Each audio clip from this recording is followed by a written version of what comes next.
Hi friends, வணக்கம். Welcome to flavours of Tamil Nadu.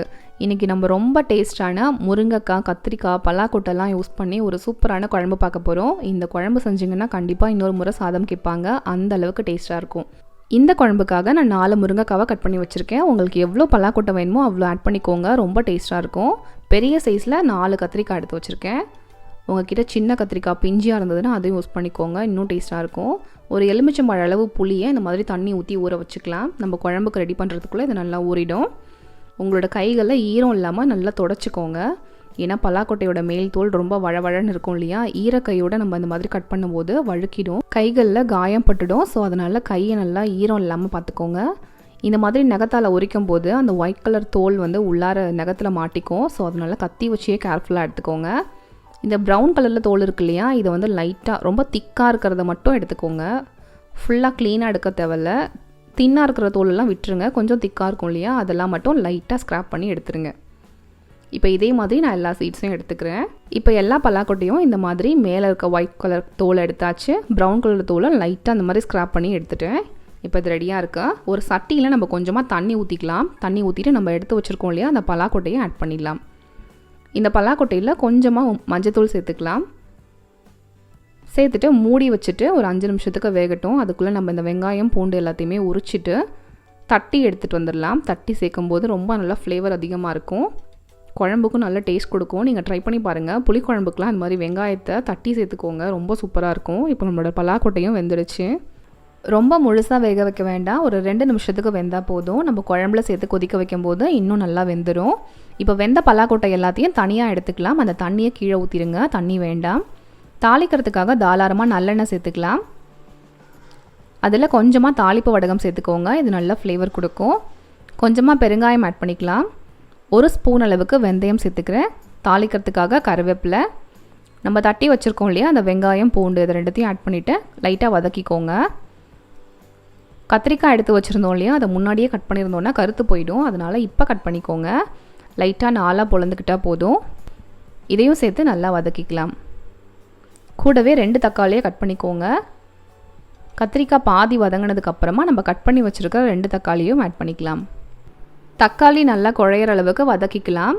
கூடவே குழம்புக்கு தேவையான உப்பையும் ஆட் பண்ணிடலாம். 2 ஸ்பூன் அளவுக்கு உப்பு ஆட் பண்ணிவிட்டேன். இது வதங்கட்டும். அதுக்குள்ளே நம்ம புளி ஊற வச்சுருக்கோம் இல்லையா, அதை நல்லா கரைச்சிக்கலாம். இப்போ தக்காளி நல்லா குழஞ்சாச்சு. இதில் 1 சிட்டிகை அளவுக்கு மஞ்சத்தூள் ஆட் பண்ணிக்கலாம். குழம்புக்கு தேவையான மிளகாய் தூள் ஆட் பண்ணிக்கலாம். குழம்பு மிளகாய் பொடி நான் 3 ஸ்பூன் அளவுக்கு சேர்த்துக்கிறேன். இந்த குழம்பு மிளகாய் பொடி எப்படி அரைக்கணும்னு நீங்கள் பார்க்கணுன்னா டிஸ்கிரிப்ஷனில் லிங்க் தரேன், செக் பண்ணிக்கோங்க. இதை லைட்டாக வதக்கி விட்டுட்டு நம்ம கரைச்சி வச்சுருக்கோம் இல்லையா, அந்த புளியை வடிகட்டி சேர்த்துக்கலாம். ஒரு முறை கலந்து விட்டுட்டு குழம்புக்கு தேவையான அளவு தண்ணி ஆட் பண்ணிக்கோங்க. முருங்கைக்காய் வேகணும் இல்லையா, அதனால் அதுக்கேற்ற மாதிரி பார்த்துட்டு தண்ணி ஆட் பண்ணிக்கோங்க. இப்போ இது ஒரு கொதி வரட்டும். இப்போ கொதிக்க ஆரம்பிச்சிடுச்சு இல்லையா, இப்போ நம்ம கட் பண்ணி வச்சுருக்கிற முருங்கைக்காவை சேர்த்துடலாம். இந்த முருங்கைக்காய் குழம்புக்கு நல்ல ஃப்ளேவர் கொடுக்கும். கத்திரிக்காவும் முருங்கைக்காவும் பலாக்கொட்டையும் சூப்பரான காம்பினேஷன். இப்போ இந்த பலாக்கொட்டையும் இதில் சேர்த்துடலாம். பாதி தான் வெந்திருக்கு, முருங்கைக்காய் வேகிறதுக்குள்ளே மீதியும் வெந்துடும். இப்போ இதை சேர்த்துட்டு ஒரு முறை கலந்து விட்டுட்டு ஒரு மூடி போட்டு 10 நிமிஷத்துக்கு மீடியம் ஃப்ளேமில் வேக வச்சிடலாம். அப்படி நல்லா கொதிக்கும் போது பச்சை வாசனைலாம் போயிடும், முருங்கைக்காவும் நல்லா வெந்துடும். மூடும் போது ஒரு கேப் விட்டுக்கோங்க, அந்த கேப் வழியாக ஸ்டீம் எல்லாம் வெளியில் போயிடும். ஸோ அதனால் குழம்பு அந்த பாத்திரத்தை சுற்றி கீழே கொட்டாமல் இருக்கும். இப்போ 10 நிமிஷம் நல்லா கொதிச்சாச்சு, முருங்கைக்காலாம் நல்லா வெந்துடுச்சு. இந்த மாதிரி சிம்மில் திறந்து வச்சுருங்க. திறந்து வைக்கும்போது நல்லா எண்ணெய் எல்லாம் மேலே பிரிஞ்சு வரும். நம்ம நல்லா பச்சை வாசனை போகிறதுக்காக 10 நிமிஷம் மூடி வச்சுட்டு அதுக்கப்புறம் சிம்மில் ஒரு 5 நிமிஷம் திறந்து வச்சுருங்க. திறந்து வைக்கும்போது நல்லா அந்த எண்ணெய்லாம் மிதந்து வரும். இந்த குழம்பு இப்போயே நம்ம சர்வ் பண்ணலாம். ஆனால் நம்மளோட குழம்பு இன்னும் ஸ்பெஷலாக்கிறதுக்காக நான் அரை மூடி அளவுக்கு தேங்காயை அரைச்சி நல்லா ஒரு பேஸ்ட்டாக எடுத்துக்கிறேன்.